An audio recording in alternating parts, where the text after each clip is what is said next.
नमस्ते शारदे देवी वीणा पुस्तकधारिणी विद्यारंभं करिष्यामि प्रसन्नां भव सर्वदा. हरि ओम.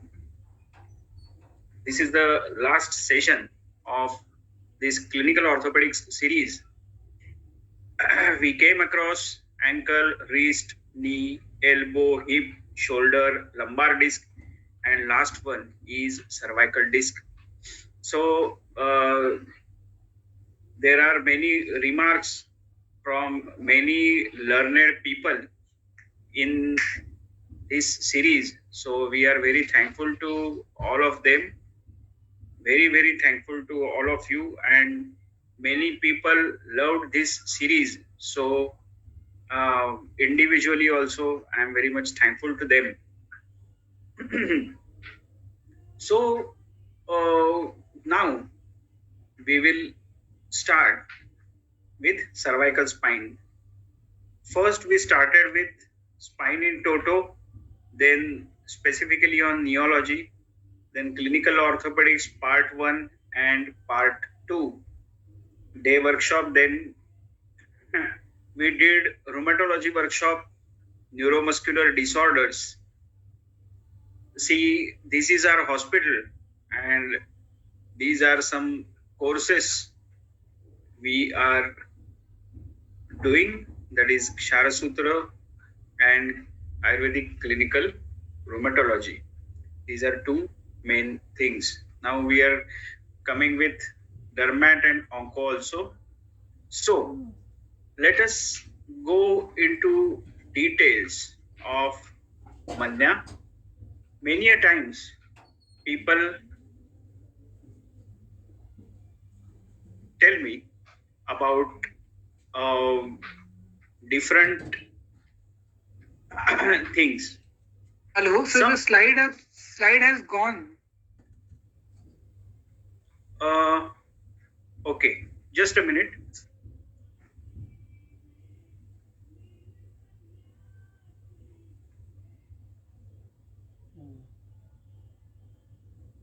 Yes, now they are visible. Can you see the slide? Yes, now it is visible. Roop Apavartan.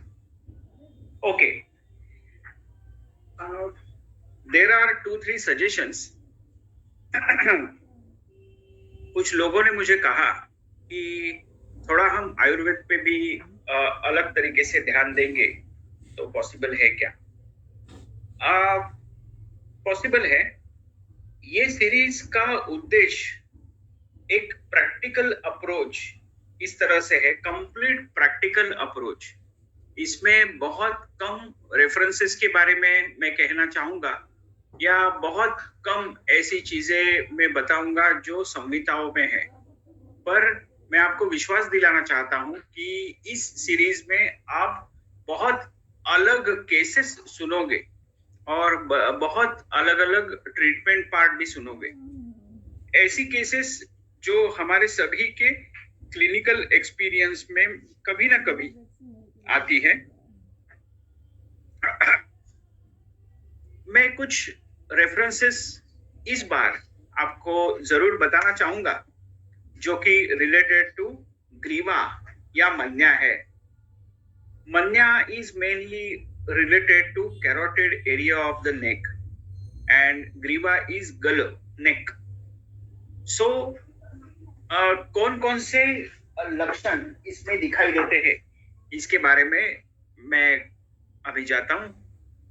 एक terminology आती है अपवर्तन. अपवर्तन इज ट्विस्टिंग ऑफ ग्रीवा. ये अर्दित में देखा जाता है.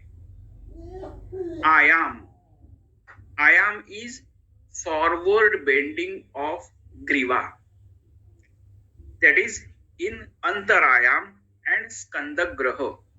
ये जो टर्मिनोलॉजीज है वो कहाँ कहाँ आई है इसके बारे में मैं बताना चाहूंगा. मन्याशूल हो, मन्या स्थान में या ग्रीवा स्थान में ग्रंथि हो या शोफ हो, तो वो कौन से रेफरेंस से आया हुआ है इसके बारे में हम बात कर रहे हैं.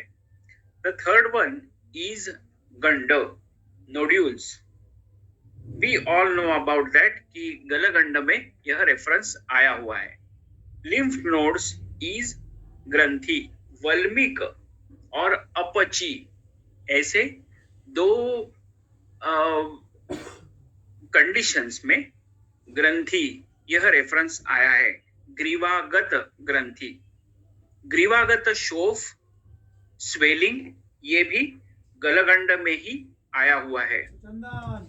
ग्रीवागत मसल वेस्टिंग यानी शुष्कता, ये थोड़ा सा इम्पोर्टेंट, ये थोड़ी इम्पोर्टेंट टर्मिनोलॉजी है. इट कम्स अंडर मांस क्षय एवं अतिकार्ष्य.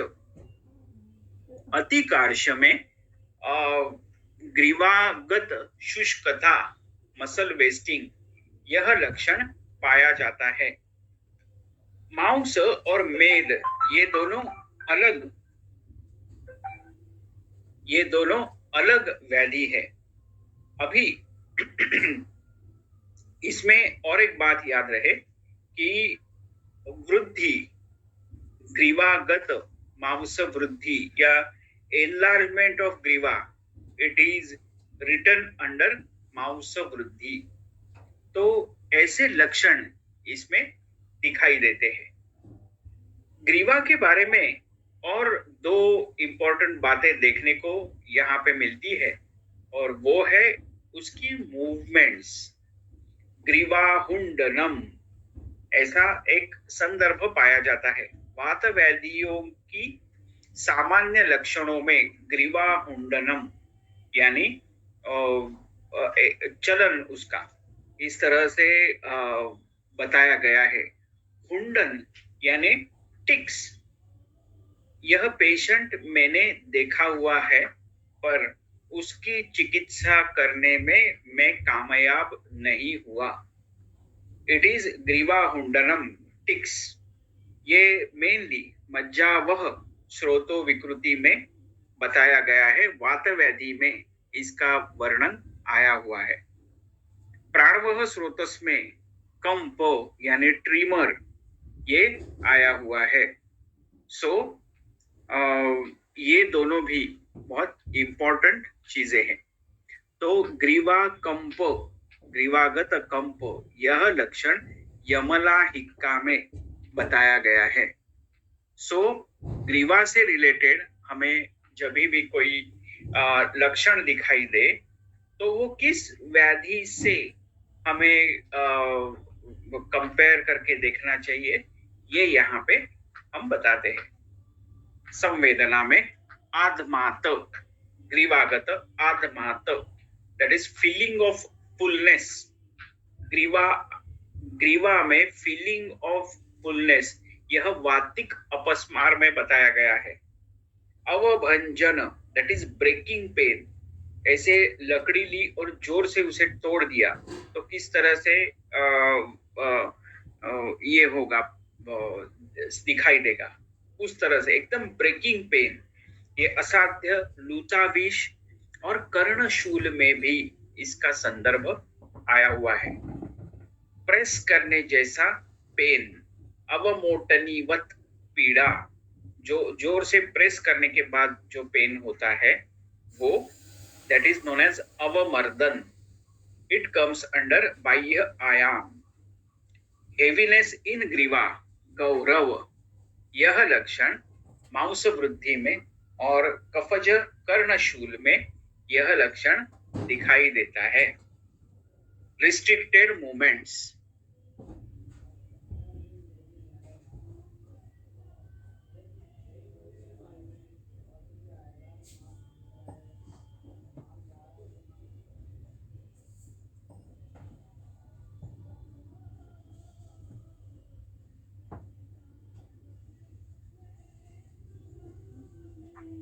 गौरव, हेवीनेस, मांस वृद्धि एवं कफज कर्णशूल में इसका वर्णन आया हुआ है. रिस्ट्रिक्टेड मूवमेंट्स, ग्रह, गल ग्रह, ग्रीवा ग्रह, यह लक्षण है. कहाँ ये लक्षण दिखाई देता है? बस्ती व्यापक, तमक श्वास, वातज शिरशूल, रक्त क्षय, तिक्त रसाति योग, जृंभाग्रह, नस्य मिथ्या योग।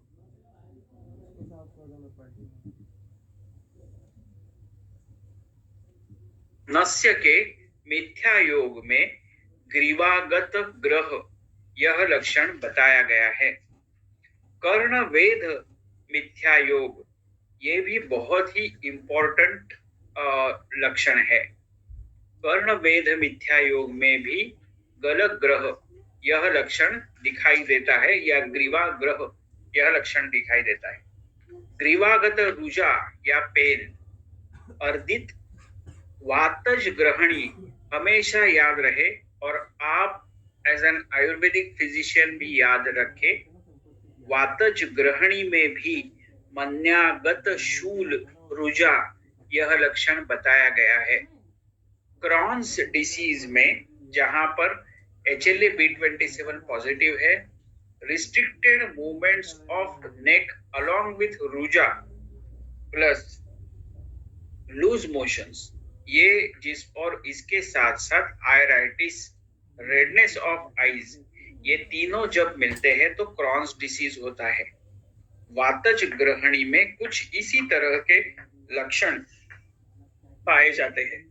एंकिलोजिंग करके हम ट्रीट कर रहे हैं, और अगर देखें तो आप इस क्रॉन्स डिसीज को वातज ग्रहणी की तौर पर ट्रीट करना चालू करें, you will get very good results. गुल्म, अनंतवात और अर्धावभेदक में भी ग्रीवागत रुजा या पेन यह लक्षण दिखाई देता है। बहुत बार अलग अलग माइग्रेन के पेशेंट, वर्टिगो के पेशेंट आपके पास आते हैं। ऐसे वक्त आप प्रॉपर डिफरेंशियल डायग्नोसिस कर इस पेशेंट को ट्रीट करें। एक एग्जांपल के तौर पे मैं बताना चाहूंगा, पोस्टीरियर साइड ऑफ ईयर, वहां पर अगर आप टेस्ट ट्यूब में गर्म पानी लेकर या एकदम ठंडा बर्फ की तरह पानी लेकर अगर आप वहां पर लगाओ तो अचानक पेशेंट को चक्कर आने लगती है। इसका मतलब है मिडल ईयर में, पेशेंट के मिडल ईयर में कुछ न कुछ पैथोलॉजी हो रही है।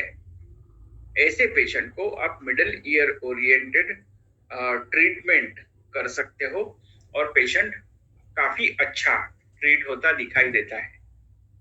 अर्धावभेदक की तरह आप ट्रीट करना चाहो पर अगर ठंडा पानी लेकर या एकदम बर्फ लेकर अगर पोस्टीरियर साइड ऑफ ईयर में लगाओ और पेशेंट को चक्कर आने लगे, तो इसमें प्लेन सारीवादी वटी देकर भी पेशेंट की मन्यागत रुजा कम होते दिखाई देती है।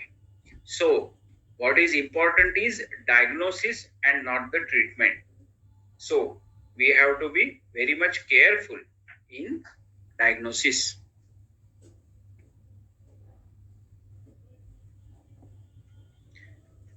रथ क्षोभ बहुत इंपॉर्टेंट हेतु बताया गया है। ऐसे 3-4 इंपॉर्टेंट हेतु बताए गए हैं जो सर्वदुष्टिकर है, सर्वदोष दुष्टिकर है, जिसमें अति यानायान, बहुत ज्यादा अगर आप ट्रैवलिंग करते हो तो बताया गया है। ग्रीवागत दौर्बल्य, ये रथक क्षोभ में बताया गया है। मेरे ही पास एक पेशेंट थे जो बहुत बड़े सर्जन थे, और जो 3-4 जगह पे अलग अलग जगहों पे जाकर और खुद के हॉस्पिटल में जाकर ऑपरेट करते थे। ये जो पेशेंट थे, ये जो खुद बड़े सर्जन थे, इनकी बहुत ट्रैवलिंग भी होती थी, because of which he was getting only ग्रीवागत दौर्बल्य, ये एक ही लक्षण उनमें दिखाई देता था। And the reason was there was no much changes in X-ray or nothing else like that, पर उन्हें बहुत ही दौर्बल्य, ये एक ही लक्षण दिखाई देता था, और ये रथक क्षोभ की वजह से होता था। और वो बाद में उसके लिए बेसिक ट्रीटमेंट वातवाहिनी करने के बाद पेशेंट में काफी फायदा हुआ। और सबसे इम्पोर्टेंट ये था कि उन्हें सिर्फ सॉफ्ट कॉलर देकर, ट्रैवलिंग के वक्त सॉफ्ट कॉलर देकर सपोर्ट दिया गया ग्रीवा को, और पेशेंट को बहुत ही अच्छा रिजल्ट इसमें मिला। दार्विकर विष, इसमें भी ग्रीवागत दौर्बल्य ये दिखाई देता है। बाल रोग में तालु कंटक, यह डायग्नोसिस जब होता है उस वक्त ग्रीवागत दौर्बल्य में, बाल रोगों में तालु कंटक ये इम्पोर्टेंट डायग्नोसिस या डिसीज बताया गया है। तो इस तरह से अलग अलग लक्षण इसमें दिखाई देते हैं।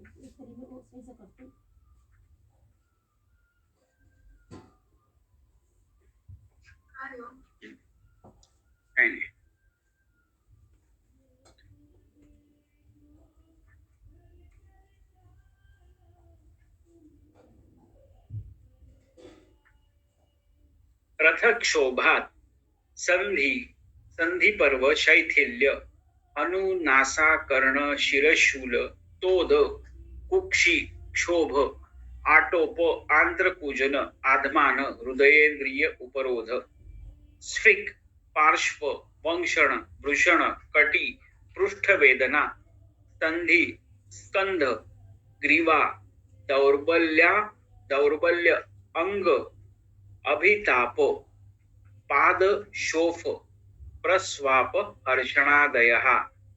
रथक्षोभ की वजह से इतने अलग अलग लक्षण हमें दिखाई देते हैं। स्विक, पार्श्व, वंक्षण, पुरुषण, कटी, पृष्ठ वेदना, यह लक्षण दिखाई देता है। देखिए, कटी और पृष्ठ में वेदना, और स्कंध ग्रीवा, इसमें दौर्बल्य, यह लक्षण इसमें दिखाई देते हैं। इसमें थोरैसिक हो, लंबार हो, इसमें रुजा या वेदना, और स्कंध और ग्रीवा में दौर्बल्य, ऐसे लक्षण दिखाई देते हैं। इसीलिए आपके पास जब भी कोई पेशेंट आए और आप उसकी हिस्ट्री ऑक्यूपेशन की वजह से या और किसी भी वजह से अगर उसको बहुत ज्यादा ट्रैवलिंग है, तो उसके लिए हम इस तरह से ट्रीटमेंट या चिकित्सा करते हैं। अति संक्रमण, आजकल ऐसे हुआ है कि बहुत 2-2 घंटे लोग चलते हैं वजन कम करने के लिए। पाद, जंघा, जंघो, उरु, जानु, वंक्षण, श्रोणी, पृष्ठ, इन सभी में पाद, जंघा, उरु, जानु, वंक्षण, श्रोणी, पृष्ठ, इसमें शूल, सख्ती साध मतलब जो थाइज है वो एकदम उसमें साध, अंग साध जैसे लक्षण पाए जाते हैं। पिंडिकोद्वेष्टन, क्रैम्प्स आने लगते हैं। अंग मर्द, सिरा धमनी हर्ष, और इसके साथ साथ श्वास कासादयः, यह लक्षण इसमें दिखाई देता है। अत्यासनात् रथक्षोभजः स्विक, पार्श्व, वंक्षण, वृषण, कटी, पृष्ठ वेदनादयः, इस तरह से अलग अलग लक्षण हमें दिखाई देते हैं, पेशेंट में दिखाई देते हैं।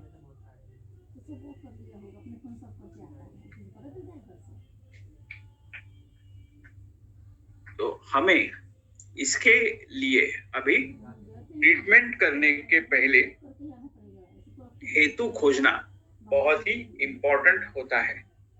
ये सब तो एक बात हुई, पर आयुर्वेद मन्यास्तंभ के बारे में और क्या कहता है? दोनों आचार्य चरक और सुश्रुत इसमें अलग अलग चीजें बताते हैं। मन्यास्तंभ ये मन्ये संश्रितो वातो यदा अंतर्नाड़ी प्रपद्यते तदा मन्यास्तंभम कुर्यात्, ऐसे आचार्य चरक ने कहा है। आचार्य चरक का कहना है ये श्लेष्मणावृतेन वातेन जन्यते होता है। श्लेष्मणावृत वायु होता है मन्यास्तंभ में, ऐसा आचार्य चरक जी का कहना है। और उसमें हमेशा कफग्न, रुक्ष और उष्ण चिकित्सा करनी चाहिए, यह बताया गया है। आचार्य सुश्रुत इसमें कहते हैं स्नायु प्राप्तश्च वातः स्तंभ कंपौ शूलम आक्षेपणम च करोति। इस तरह से आचार्य सुश्रुत का कहना है। स्नायु प्राप्तश्च वातः, ये स्नायुगत वात है जिसमें स्तंभ और कंप, शूल, यह लक्षण पाए जाते हैं। इस तरह से मन्यास्तंभ में दो अलग अलग डायग्नोसिस या दो अलग अलग विभाग हम कर सकते हैं। एक श्लेष्मणावृत्तेन वातेन और दूसरा है वो स्नायु प्राप्तश्च वातः, दैट इज स्नायुगत वात। ऐसे दो अलग अलग डायग्नोसिस उसमें हो सकता है जिसकी अलग अलग चिकित्सा हम करते हैं। क्या है मन्या? ग्रीवायाः पश्चात भागो मन्या, पोस्टीरियर साइड। हम सर्वाइकल स्पॉन्डिलोसिस के लिए देखते हैं वो। मन्यायाः क्रिया हानि ही अशिति वात विकारेषु एकः। मन्यागत क्रिया हानि, यह लक्षण इसमें दिखाई देते हैं। और जैसे कि बताया गया है मन्यास्तंभम प्रकुरुते स एव श्लेष्मणावृतः, और ये सिर्फ इसमें आचार्य सुश्रुत कहते हैं स्नायु प्राप्तश्च वातः स्तंभ कौपौ शूलम आक्षेपणम च करोति। ये आचार्य सुश्रुत जी का निदान है और ये दो अलग अलग निदान है। इस तरह से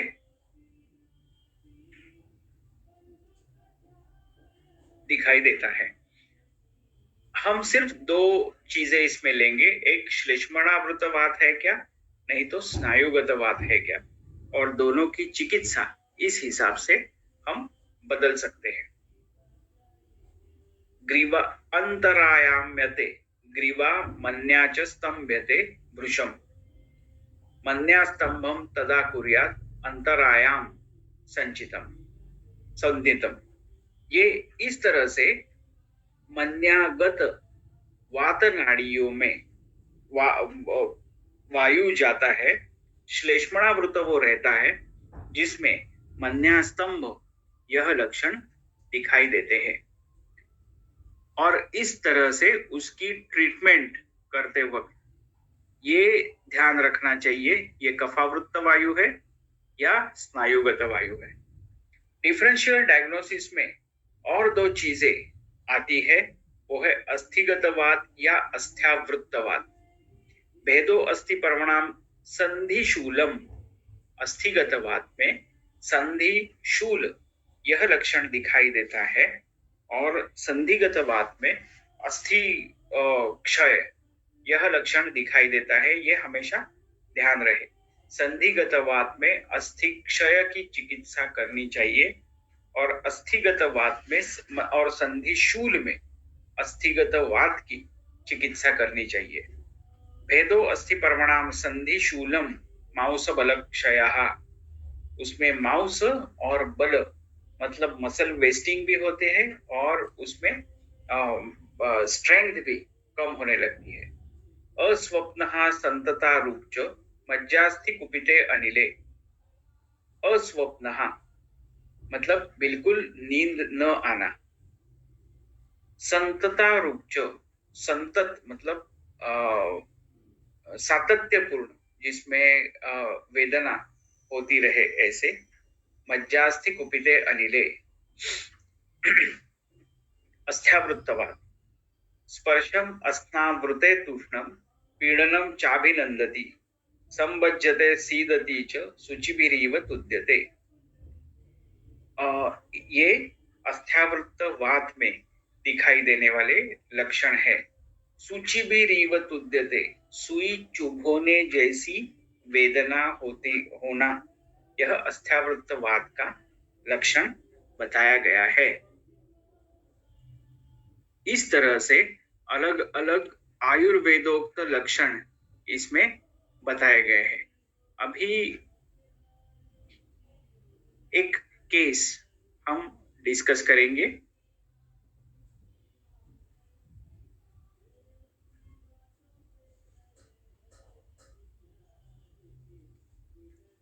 मन्याग्रह या मन्यास्तंभ, इसमें हेतु कौन कौन से होते हैं ये मैं पहले बताऊंगा और उसके बाद इस केस को हम लोग डिस्कस करेंगे। दीवा स्वप्न या अति स्वप्न मतलब बहुत देर तक सोना, असमय स्थानी शयन, तिक्त रसाती सेवन जो बताया गया वो, शिरो अभिघात, मूषक विष में भी मन्यास्तंभ यह लक्षण बताया जाता है। कफवाताधिक्य सन्निपात जो होता है उसमें भी मन्यास्तंभ यह लक्षण बताया गया है। आमवात हो, मन्यासंधिगत वात हो, कफावृत्त वायु हो, क्षवथु वेग, जृंभा वेग, अश्रु वेग विधारण हो, जिसमें मन्यास्तंभ यह लक्षण दिखाई देता है। स्नायुगत वात की वजह से स्तंभ होता है और दिवास्वापादि जो कारण होते हैं उससे प्रकुपित वायु मन्यागत स्नायुओं में आश्रित होकर कफावृत्त या प्लेन वायु इसको बिगाड़कर मन्यास्तंभ यह लक्षण पैदा करता है या वो लक्षण होता है। और शूल ये लक्षण दिखाई देता है। आमवात में जो फैसेटल आर्थ्रोपैथी है वो ज्यादा पाई जाती है और उसमें अगर अच्छी तरह से ट्रीटमेंट ना हुई या व्याधि बहुत बलवान रहा तो मन्यास्तंभ ये उपद्रव की स्वरूप हमें दिखाई देता है। ग्रीवा कशेरुकाओं में अस्थि मज्जागत अगर वात होता है तो हमेशा अस्थिक्षय कशेरुकागत, अस्थिक्षय कशेरुका का क्षय यह दिखाई देता है। और ये होने की वजह से दो वर्टिब्रा के बीच में गैप बढ़ जाती है, जिसकी वजह से भी वहां पर जो नर्व्स है उसमें पिंचिंग, नर्व इम्पिंजमेंट यह दिखाई देता है।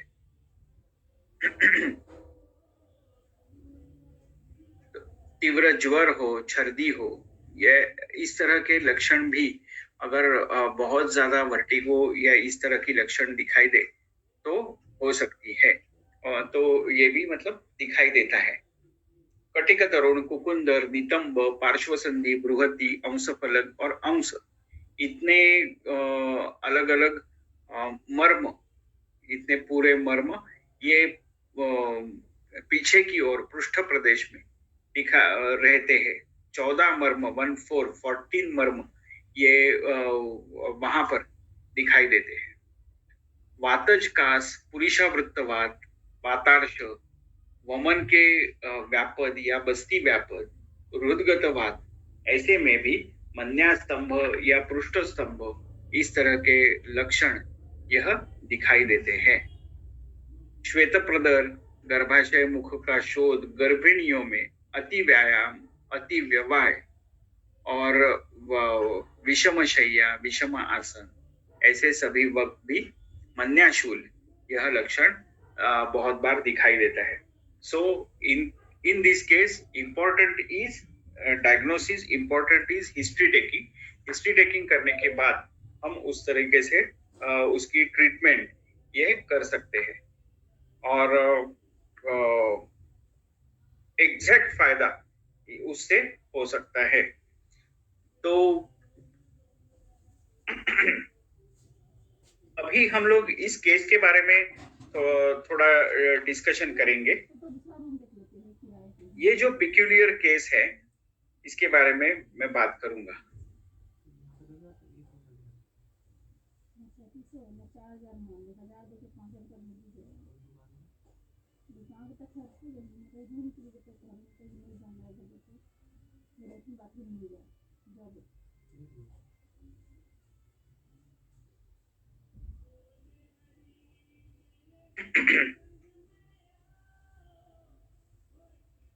She's a 44-year-old female, no past history of neck pain, no headache, or no arm symptoms.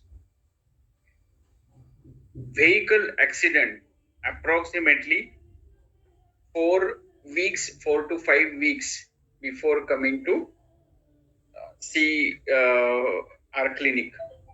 See, I have seen this case in my sir's clinic, not in my clinic. Deep, intense pain bilaterally in cervical spine, extending to T5 level with radiation of pain to left arm, forearm, thumb, index and middle finger. Index and middle finger is C6. Neck is very painful on arising from bed, or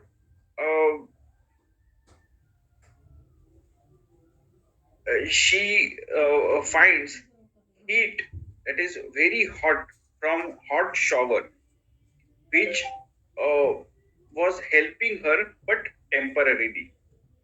She was experiencing significant bilateral occipital headache, uh, which was very different to her occasional headaches. No history of migraine, but uh, she was taking many painkillers also, but there was no much result, no much good result. Mm, Previously, there was a whiplash injury. What is whiplash injury? Basically, she was driving her car with her seat belt in place and had almost stopped behind a line of cars when her vehicle was hit by a large vehicle, a truck, from behind, and her car was then pushed into a vehicle in front of her. She was looking straight ahead during the impact. She immediately felt neck pain and numbness in her left arm. Numbness persisted for few days. Initially, she experienced severe headache.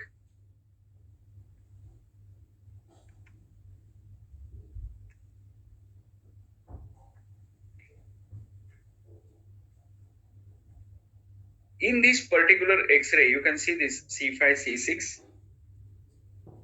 This is cervical spine extension view, plain X-ray, and that is showing small calcific density adjacent to inferior end plate of C5 anteriorly. You can see this C5. There is small calcification is there at that particular area. Disc height is increased anteriorly at C5, C6 compared to disc at C4, C5 and C6, C7 levels. So disc height is anteriorly increased, which suggests weakness of anterior annular fibers and perhaps an injury to anterior longitudinal ligament at C5, C6. Disc height posteriorly at C6, C7 is greater than disc height anteriorly, which is raising possibility of injury posteriorly to intervertebral disc and posterior longitudinal ligament at that particular level. So at C5, C6 level, anteriorly space is increased at C6, C7 level, posteriorly disc space is increased. So at posterior, it is posterior longitudinal ligament at that level is injured. Slight retrolisthesis at C3 body on C4 body can be noted. Slight anterolisthesis is there. The second X-ray, you can see this second X-ray also. It is flexion view showing calcific density at C5 level. You can see that anteriorly. This structure is changing its position on extension and flexion. There is angulation at C4, C5 level with vertebral bodies below this level aligned in almost straight line, particularly from C5 to C7. So, limited movements below C4, C5 level are there. It is restricted or graha is there at that particular level. Now, deep reflexes in upper extremities were normal, but left patella reflex was diminished as compared to right one. That is, right one was normal. Ankle reflexes were normal. Pinprick sensation elicited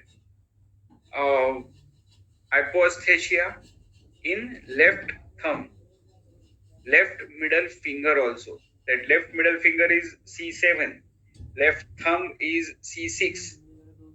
Light touch in left hand was diminished.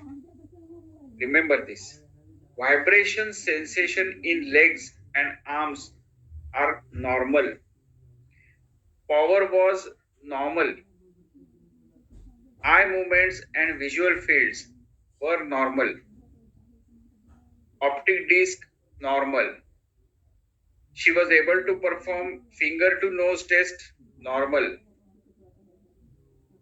Blood pressure was normal. So, deep palpation of paravertebral muscles of cervical spine elicited tenderness bilaterally as far as C7. Thoracic spine at say T4, T5, it was slightly on tender side. That was tender.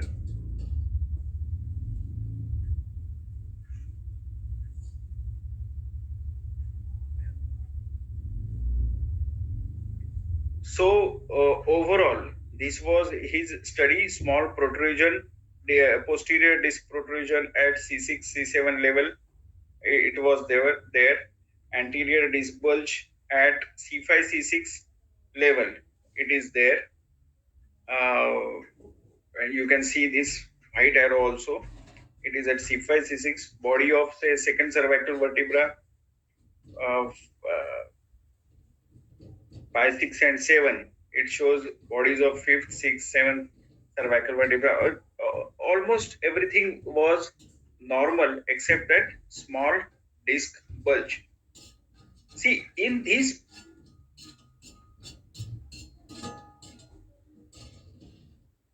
was overall the judgment related to this case. Cervical spine X-ray study, which are including cervical spine flexion, extension, functional views. There was reported a small bony fragment adjacent to inferior end plate of C5 body anteriorly, and that is very important finding related to X-ray, but it was not that way painful.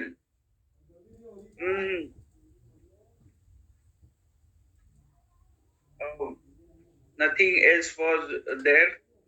That's it. So the clinical impression related to this case, this is whiplash injury. In case of whiplash injury, you have to first see C1, C2, but which was intact and normal. Clinically finding also was absolutely normal, so that was not a big deal. Soft tissue injuries to various parts of cervical spine, it was there, most likely at C5, C6 level and C6, C7 level.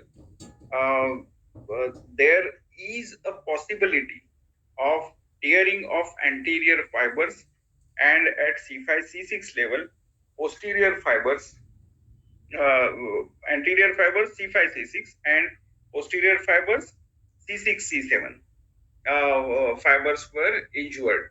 You can see the gap anteriorly at C5, C6 level, the gap is widened, and at C6, C7 level, posteriorly, the gap is widened. Intervertebral disc is widened, or greater space is there. So that shows posterior fibers are broken. This is whiplash type of injury.